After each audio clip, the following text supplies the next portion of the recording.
I'm here with Alyssa Thompson, just a superstar.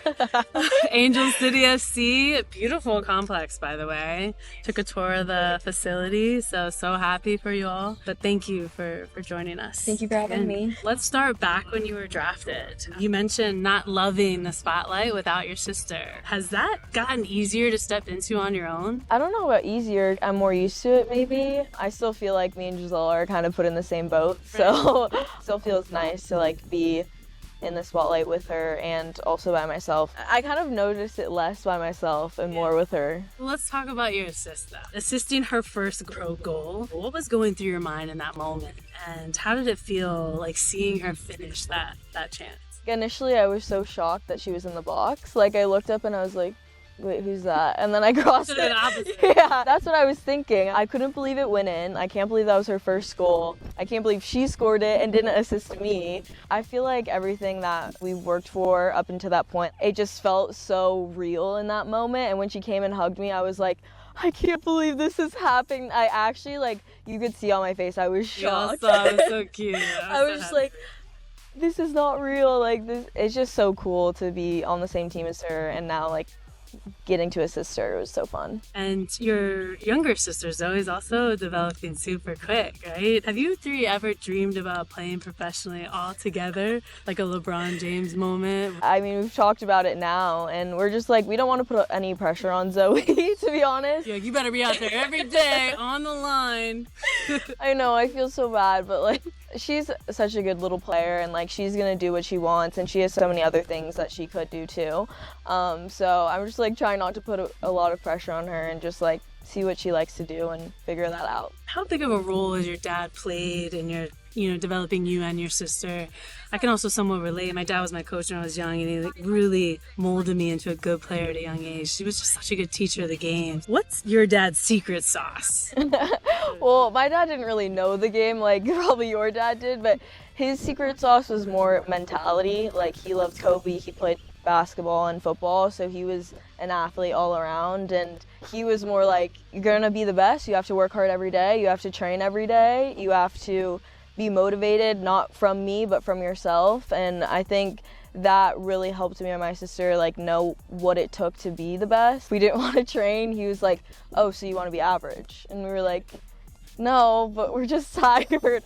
But like, that kind of was the mentality going into it. We're at such a high level because of how he pushed us in that way. You have also such a powerful cultural background. How do you carry your African American, Peruvian, Filipino, and Italian roots into your identity as a footballer? Coming from such a diverse background, there's so many things you can tap into in different cultures. People follow you, and it's just so cool to be that role model for little girls and little boys now. Growing up, we only had a couple to look up to, and now there are so many from so many different backgrounds. Anyone can be an athlete, anyone can be a soccer player. It's so amazing to be a part of that generation where it's like you can be whoever you want and look however you do and still like pursue your passion. If you can see it, you can be it. Right? Exactly, yeah.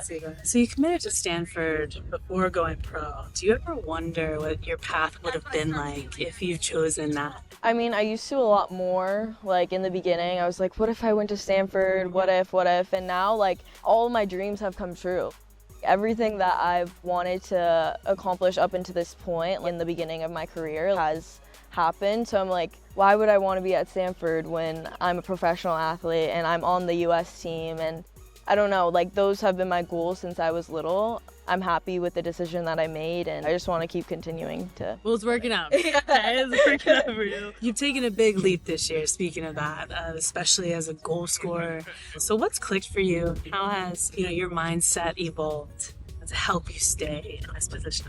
I feel like there's so many things that have happened to like get me to this point, and I think it starts from last year, like building that momentum for the end of season. Christen has helped me a lot just in training, after training, going over film with me. She's just so helpful, and her belief in me made me feel like I can do anything. I think that helped me a lot, and I think I also was taking being a professional more seriously. Like, there's so many little things you have to do that I didn't even realize my first year, that I was like, why am I not playing? Well, why? There's so many other things you could be doing than asking that question. And I think mid-season I looked at myself rather than other people, and I was like, why am I not doing what I want to do? Why am I not getting in the positions on the field? Why am I not scoring, assisting? And once I looked at myself, I was like, oh, I have to look at film. I have to recover correctly. I have to do all these things, like think about soccer more than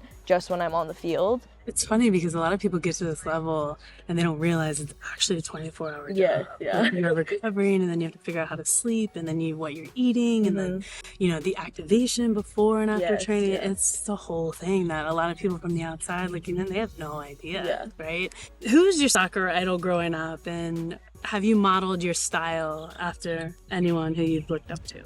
Alex Morgan was definitely my idol. I didn't really model my game after her. I just saw how much she did for the sport and how much of an icon she was, and I was like, wow, she's so cool. Her pink headband, just everything, the pre-wrap. Everything about her was just the epitome of soccer to me. But I feel like more now, and even before, I knew Kristen was such an underrated player.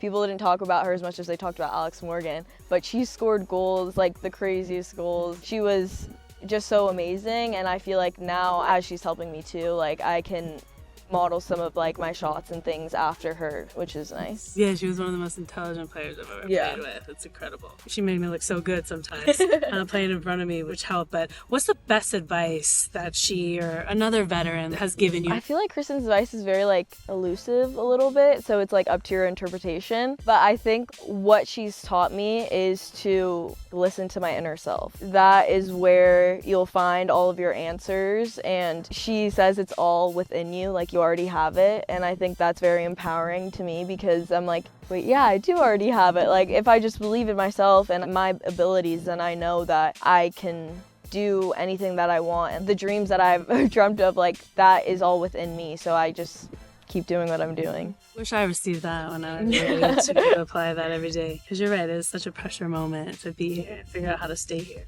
You're also the first high school athlete to sign with Nike. So what does it mean to have, been in control of your brand from such a young age? I mean, it's crazy, to be honest. In the moment, I was like, oh my gosh, I'm just getting free Nike stuff.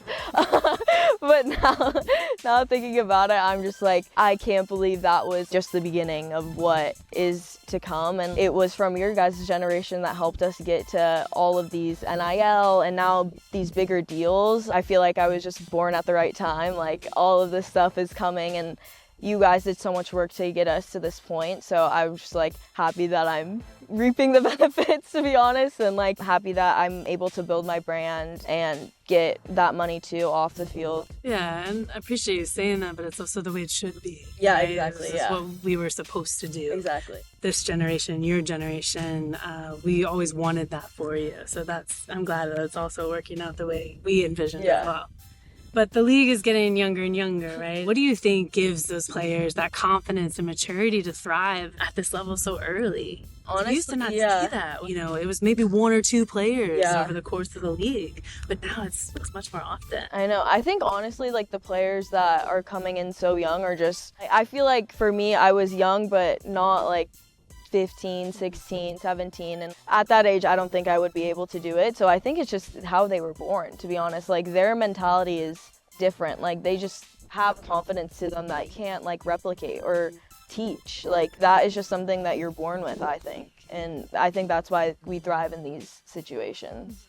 Have you ever thought about, because your speed is electric, right? You're so fast. Have you ever thought about, getting more into track, or when you were younger? Did you ever think of taking the track path rather than the soccer path? Honestly, me and Gisele did track in high school and when we were growing up, and I hated it. I've never felt that anxious before anything. Do you feel it because it was more of an individual? I think so. And in 10 seconds you knew what was the outcome. There's nothing else you can do. You just run fast, and there's so much pressure in that. There's like, you can't make one mistake, you can't trip, you can't fall, like it's all on you. I hated it, so that's why I like soccer more. The Olympics are coming to LA in 2028. I'm sure you're so pumped, but what would it mean to represent your country and your hometown on your home soil? It would mean the world to me. That's my goal, to obviously get there, and it would just be amazing to be able to play in front of my family and friends. I already feel it every weekend, but doing it at a worldwide level, it would just be crazy, and I know my family would be so happy, and I hope Giselle's also trying to get on the team too so that we could play together, but that would be like a dream come true. Lastly, what's one specific goal for yourself that you want to achieve by the end of this year? I want to score a goal again for the U.S. So hopefully I just am playing well and continuing to be on the rosters. Amazing. Well, I think you are at the rate that you're going and the focus and drive that you have. There's no doubt that you'll be there for a long time. All right, I don't know if you're ready. Okay, but we got a game to play. Okay. And it involves scoring goals. Okay, that's easy. All right. Not for me. But we'll see. All right, let's go.